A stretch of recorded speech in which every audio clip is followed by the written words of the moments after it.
Hello বন্ধুরা, আসসালামু আলাইকুম।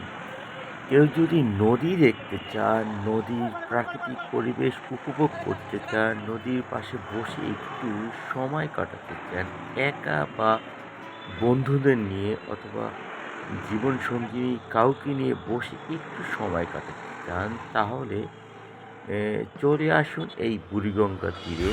এখন বুড়িগঙ্গা শুনে হয়তো আপনাদের মনে হচ্ছে দূষণে ভরপুর নদীর পানি দুর্গন্ধ যুক্ত। আসলে এটা আসতে হবে যখন বৃষ্টির সময়ে, অর্থাৎ বৃষ্টির সময়ে, অর্থাৎ বৃষ্টি তো আর প্রতিদিন পড়ে না। এটা বোঝানোর চেষ্টা করছি, বৃষ্টি হলে এই পানিটা আসলে সেই আর দুর্গন্ধযুক্ত থাকে না, দুর্গন্ধ মুক্ত হয়ে যায়। তখন পানিটা আসলে পরিষ্কার পরিচ্ছন্ন দেখায়। যাই হোক, আমি যাচ্ছি আসলে জুরাইন থেকে।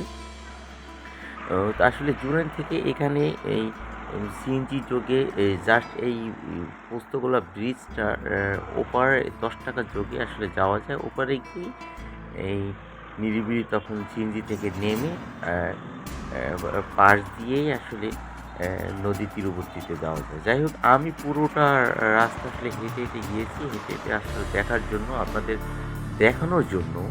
তো আমি এই ব্রিজে উঠলাম, ব্রিজে উঠে তারপর শুরুতেই এই জুরাইন থেকে যে পোস্তগোলা, বাম পাশে ডান পাশে পুরোটা পোস্তগোলা যে ক্যান্টনমেন্ট, এই যে আর্মিদের যে ক্যান্টনমেন্ট, শুরুতে দেখালাম আমি যে আর্মিদের cantonment board school, Postogola cantonment. এই পাশে দেখাচ্ছে আর্মিদের যে যানবাহন, নৌযানগুলো। যাক, আমি ব্রিজ থেকে সামনে এগোচ্ছি, ব্রিজের মাঝামাঝি। আসলে এখানে ব্রিজে পাশেই ফুটপাত রয়েছে, ফুটপাত দিয়ে হাঁটা যায়, দাঁড়িয়ে থাকা যায়, দু একটা হকার রয়েছে বটে। যাই হোক, নদী, ব্রিজ, এই নদী তীরবর্তী অনেকেই ভালোবাসেন।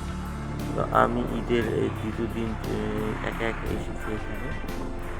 তো সন্ধ্যার আগ মুহূর্তে কিছুটা আর বিশেষ করে সন্ধ্যার দিকে একটার পর একটা লঞ্চ যায়। এখন বিকেল সন্ধ্যা হবে, তো সেই পরিবেশটা আমি দেখাবো।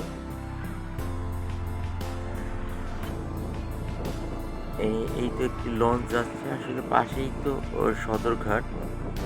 এটি বুড়িগঙ্গা পোস্তগোলা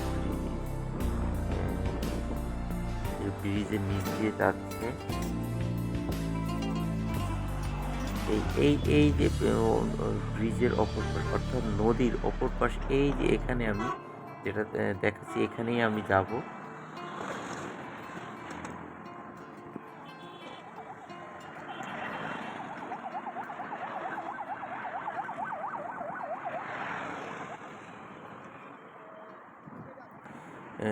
দেখাই যাচ্ছে আসলে নদীর পানিটা স্বচ্ছ। ব্রিজ, আমি কিছুক্ষণ আগে এই পোস্তগোলা ব্রিজের উপরে ছিলাম। ওই ব্রিজ থেকে নেমে ব্রিজের শেষ মাথায় এসে যে কোনো মানুষ দেখলেই বুঝবে যে ব্রিজ থেকে নেমে,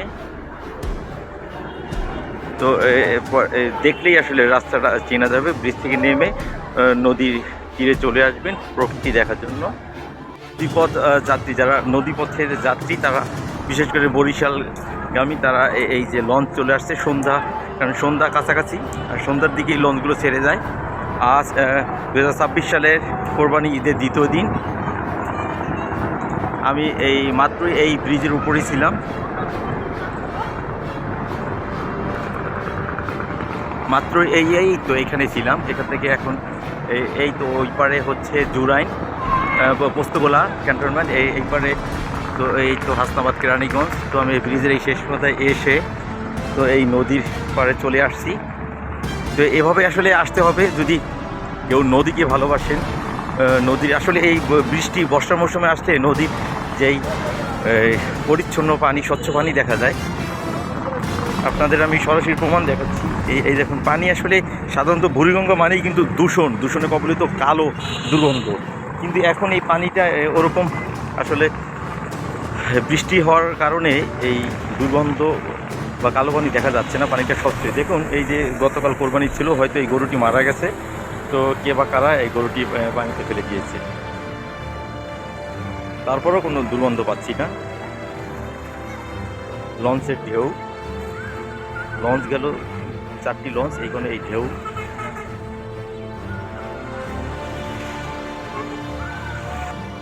কেউ চাইলে এই কিনারায় আসলে এখানে ফাঁকা আছে, সব জায়গায় একরকম নয়, কিনারায় গিয়ে নিশ্চুপ বন্ধু বান্ধব নিয়ে বসে গল্প করতে পারেন, অথবা এই যে এই রাস্তা দিয়ে আসলে হেঁটে হেঁটে ভালো দূর যাওয়া যায়। এই আরেকটি লঞ্চ চলে আসছে, এইদিকেও আছে। তো এই ভিতরে এখানে বসা যায়, বাহিরেও রাস্তায় হাঁটা যায়, বসা যায়, এই যে ঘাস রয়েছে, কেউ নদী কেউ উপভোগ করতে চাইলে কেউ দেখতে পারেন।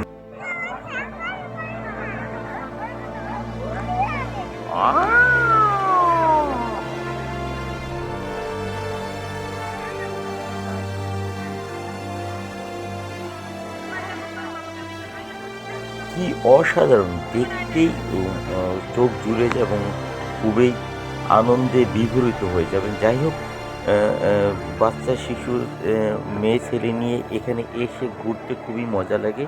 কারো যদি এসে যদি ওয়াশরুমের বিষয়টা চলে আসে, প্রস্রাব পায়খানার পিছনেই হাসনাবাদ যে মসজিদটা আমি ভিডিওতে দেখালাম, এখানে খুব ভালো ওয়াশরুমের ব্যবস্থা রয়েছে, চাইলেই কেউ ইউজ করতে পারবেন। আর যাই হোক, সামনে দেখা যাচ্ছে এই যে এই লাল যেই ইটের বসার জায়গাটা, এরকম কয়েকটা রয়েছে, এখানেও বসে উপভোগ করতে পারেন এই নদীর প্রাকৃতিক এনভায়রনমেন্ট, এই লঞ্চ এবং বিভিন্ন পরিবেশ। আবার কেউ চাইলে সামনে দেখা যাচ্ছে যে ট্রলারটি, এই ট্রলার যোগে সদরঘাট যেতে পারেন, অথবা সদরঘাট থেকে এখানে আসতে পারেন। স্বল্প ব্যয় স্বল্প দূরত্বে একটি নদী উপভোগ